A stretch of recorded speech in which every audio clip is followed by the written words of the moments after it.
Friends, welcome to exam सदन। आज का वीडियो बहुत ही अट्रैक्टिव और बहुत ही बेहतरीन होने वाला है, क्योंकि आज के वीडियो में मैं लेकर आया हूं आप लोग के लिए कि height of equilateral triangle is equals to √3/2 into a और area of equilateral triangle is equals to √3/4 into side square क्यों होता है। बहुत सारे बच्चों का कमेंट में आया था कि सर आज तक तो हमने पढ़ा था कि area of equilateral triangle is equals to √3/4 into side square और height of equilateral triangle is equals to √3/2 into a होता है, लेकिन आज तक कभी ये नहीं पढ़ा कि यही होता है, ये होता भी है तो ये क्यों होता है।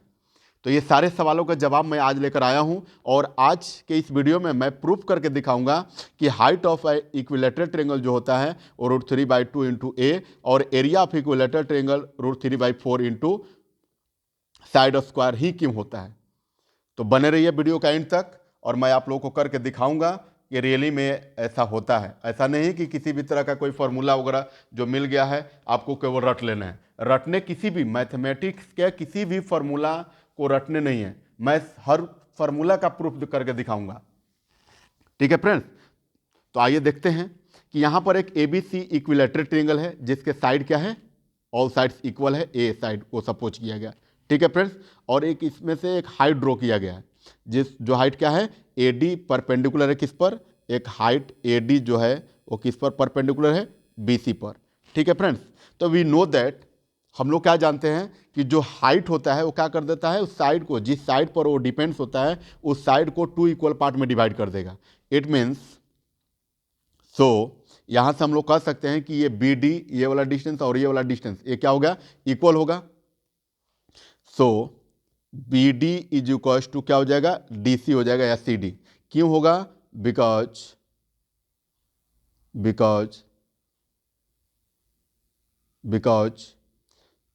Perpendicular divides the base into 2 equal parts. ठीक है फ्रेंड्स, क्योंकि हम लोग जानते हैं कि परपेंडिकुलर जो होता है वो क्या कर देता है, जिस साइड पर डिपेंड्स होता है, यहां पर BC साइड पर डिपेंड्स है तो इस BC साइड को क्या कर दिया, 2 इक्वल पार्ट में डिवाइड कर दिया, मतलब BD is equal to DC यहां से होगा।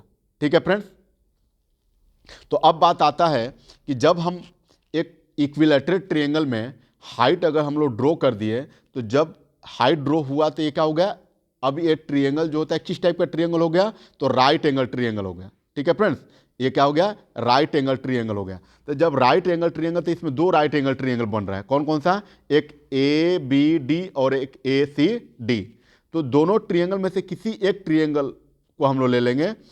ठीक है, तो हम बात करते हैं इन ट्रायंगल ABD का। नाउ इन ट्रायंगल ABD का। ठीक है फ्रेंड्स, तो हम देख रहे हैं फ्रेंड्स कि ABD किस टाइप का आप ट्रायंगल हो गया, तो राइट एंगल ट्रायंगल हो गया। और आपको यहां से हाइट फाइंड करना है, क्या फाइंड करना है, हाइट फाइंड करना है। तो कभी भी आपको याद होगा कि जब ट्रायंगल हमारा राइट एंगल ट्रायंगल होता है तो राइट एंगल के फ्रंट वाला साइड क्या होता है, हमेशा हाइपोटेनस होता है। क्या होता है फ्रेंड्स, हाइपोटेनस होता है। और ये राइट एंगल जो परपेंडिकुलर जो होता है, जिस साइड पर डिपेंड्स होता है, जिस साइड पर खड़ा होता है, उस साइड को हम लोग क्या बोलते हैं, बेस बोलते हैं। ठीक है, और ये होता है आपका परपेंडिकुलर, जिसको हाइट हम लोग बोलते हैं।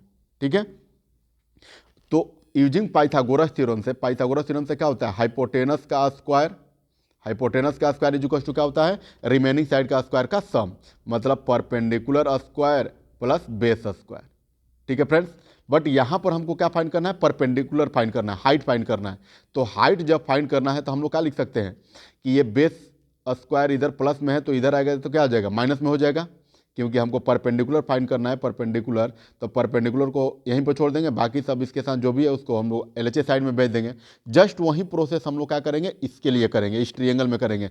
कौन सा ट्रायंगल, तो ट्रायंगल ABD में। तो ट्रायंगल ABD में जब हम लोग चले तो क्या लिखेंगे, तो ये हो गया, जो हाइट हो गया AD हो गया। ठीक है फ्रेंड्स, तो यहां पर क्या हो जाएगा, AD, यहां पर क्या हो जाएगा आपका, AD square is equal to, अब जरा देखिए कि ये आपका हो गया 90 डिग्री, तो 90 डिग्री के फ्रंट वाला साइड क्या हो जाएगा, ए बी जो होता है हाइपोटेनस हो जाएगा। तो रिमेनिंग साइड को माइनस करने के लिए, रिमेनिंग साइड को फाइंड करने के लिए हम लोग क्या करते हैं, अदर साइड को माइनस करते हैं। मतलब हाइपोटेनस में बेस को क्या करना पड़ेगा, माइनस करना होगा।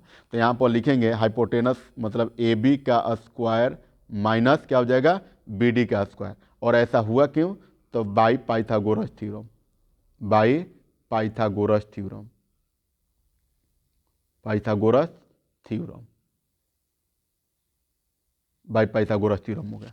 ठीक है फ्रेंड्स, तो अब जरा देखिए एडी क्या है, तो एडी का जो डायमेंशन है वो क्या दिया हुआ है, हाइट दिया हुआ है। ठीक है फ्रेंड्स, एडी क्या है आपका, हाइट है।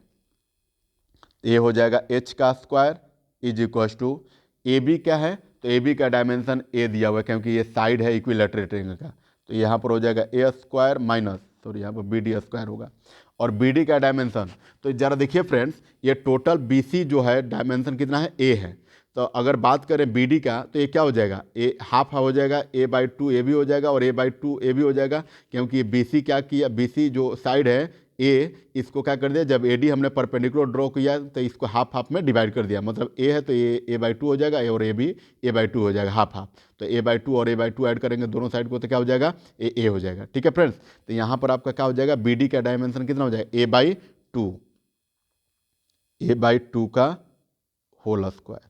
ठीक है फ्रेंड्स, अब इसको हम लोग सिंप्लीफाई करेंगे तो एच स्क्वायर एजिटिव जो हो जाएगा is equal to A square minus. अब जरा देखिए कि ये ए स्क्वायर में भी है और टू भी स्क्वायर में है, तो ए तो स्क्वायर में हो जाएगा और टू का स्क्वायर करेंगे तो क्या हो जाएगा, 4 हो गया। ठीक है फ्रेंड्स, सो यहाँ पर कुछ नहीं तो बटम 1 है, और 1 4 का एलसीएम निकालेंगे तो हमेशा 4 होगा, और 4 में 1 से डिवाइड करेंगे तो 4 टाइम में, आप 4 में ए से मल्टीप्लाई करेंगे तो 4a स्क्वायर, माइनस है तो माइनस, और 4 में यहाँ से डिवाइड करेंगे तो 1 टाइम में, 1 में ए स्क्वायर से मल्टीप्लाई हुआ तो ए स्क्वायर। ठीक है फ्रेंड्स, तो आपको क्या मिला, तो H square is equal to 4a square में से 1a स्क्वायर सब्ट्रैक्ट करेंगे तो क्या बचेगा, 3a स्क्वायर बाई 4। ठीक है फ्रेंड्स, अब हम लोग को फाइंड करना है एच, तो स्क्वायर को इस साइड भेजेंगे तो स्क्वायर जब आरचे साइड में जाए तो रूट ओवर में हो जाता है। ठीक है फ्रेंड्स, तो एच इज इक्वल टू क्या हो जाएगा, रूट ओवर में 3a स्क्वायर बाई 4। और हम लोग एक बात और जानते हैं कि जब भी कोई नंबर क्या होता है, रूट ओवर में होता है तो दो पेयर पर एक बाहर आता है। ठीक है फ्रेंड्स, हमेशा स्क्वायर रूट वाले नंबर जो होते हैं उसको फैक्टराइजेशन करने के बाद जो दो पेयर पर एक नंबर क्या होता है, बाहर आता है। ठीक है, तो आइए इसको हम लोग फैक्टराइज करते हैं। तो इसको फैक्टराइज करेंगे तो 3 का तो कोई नंबर नहीं है तो 3 एज इट इज लिख देंगे, इंटू ए 2 टाइम है तो इंटू ए लिख सकते हैं, बाई 4 है तो इसको 2 इंटू 2 लिख सकते हैं।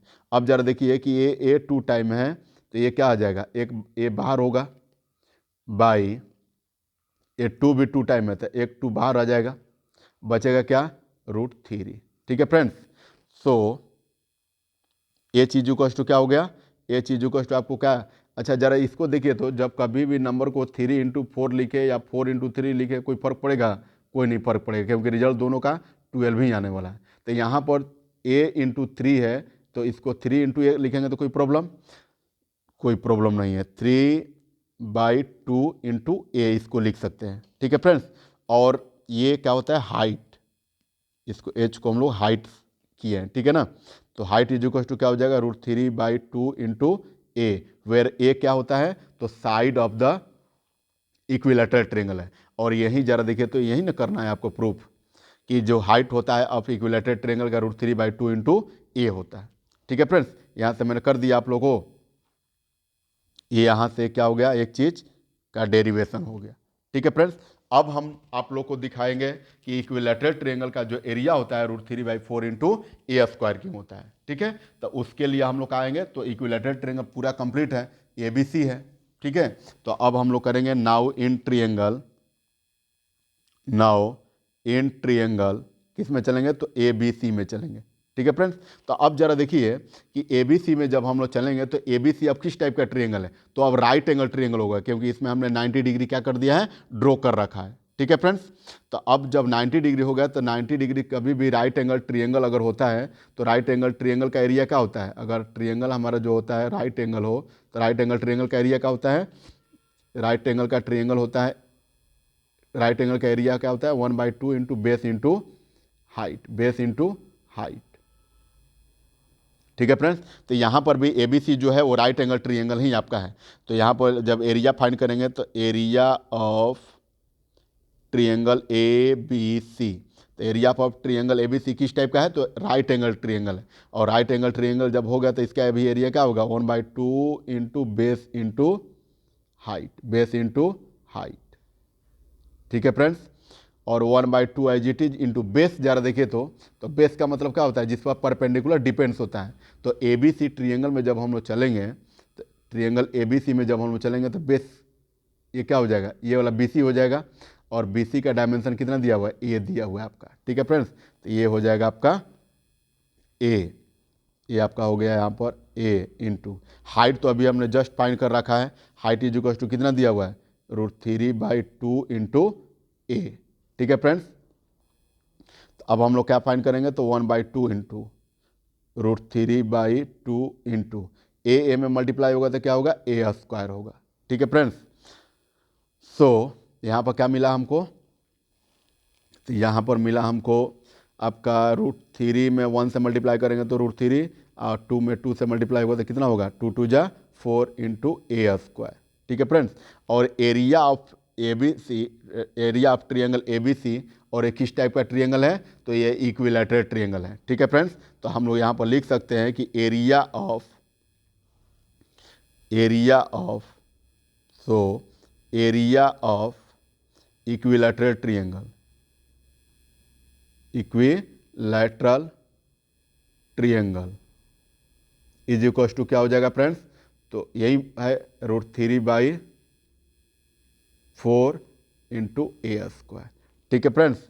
और यही आपको क्या करना था, दिखाना था, ये नहीं बताना था कि एरिया ऑफ जो equilateral triangle is equal to √3/4 into side क्यों होता है। ठीक है फ्रेंड्स। तो मैं आप लोग के लिए दोनों जो क्वेश्चन था, दोनों क्वेश्चन का मैं डेरिवेशन करा दिया, प्रूफ भी करा दिया। ठीक है फ्रेंड्स। चलिए आज की इतना ही, आगे भी सारे क्वेश्चन जो जितने भी मैथमेटिकल फार्मूले होते हैं वो सारे का मैं प्रूफ करके दिखाऊंगा। ऐसा नहीं है कि किसी भी फार्मूला जो होता है, किसी भी टाइप का जो फार्मूला होता है उसको बस ऐसे ही रट लेना हमको। किसी भी टाइप का मैथमेटिकल जो फार्मूला होता है उसको रटने की ज़रूरत नहीं है। ठीक है फ्रेंड्स। तो आज के लिए इतना ही। Thank you so much.